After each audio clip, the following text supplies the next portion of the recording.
দেশব্যাপী ভাঙচুর অগ্নিসংযোগের জন্য দায়ী শেখ হাসিনা নিজেই, এমন দাবি করেছেন বাংলাদেশ জামাতে ইসলামীর আমির ডক্টর শফিকুর রহমান। ৫ ফেব্রুয়ারি বাংলাদেশ আওয়ামী লীগের ভেরিফাইড ফেসবুক পেজে সরাসরি বক্তব্য দেন শেখ হাসিনা। এতে ক্ষোভে ফেটে পড়ে ছাত্র জনতা।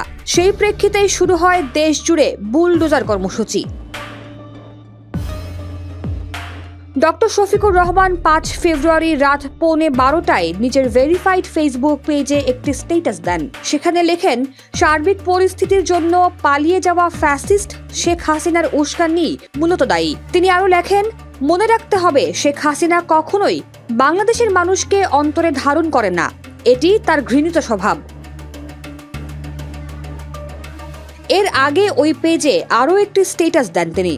সেখানে দেশবাসীকে কোনো ধরনের উস্কানিতে পা না দিয়ে ধৈর্য ধরার আহ্বান জানান। তিনি লেখেন, বাংলাদেশের দেশপ্রেমিক দায়িত্বশীল নাগরিকবৃন্দের আহ্বান, কোনো উস্কানিতে পা না দিয়ে ধৈর্য ধরুন এবং প্রিয় দেশকে ভালোবাসার নমুনা প্রদর্শন করুন।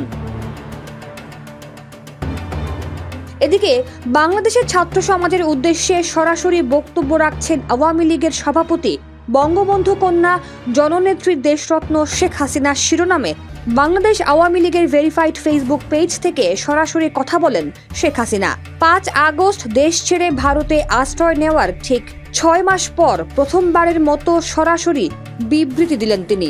৫২ মিনিট ৪৮ সেকেন্ডের ওই লাইভ বক্তব্য ঘিরে দেশ জুড়ে উত্তেজনাকর পরিস্থিতির সৃষ্টি হয়।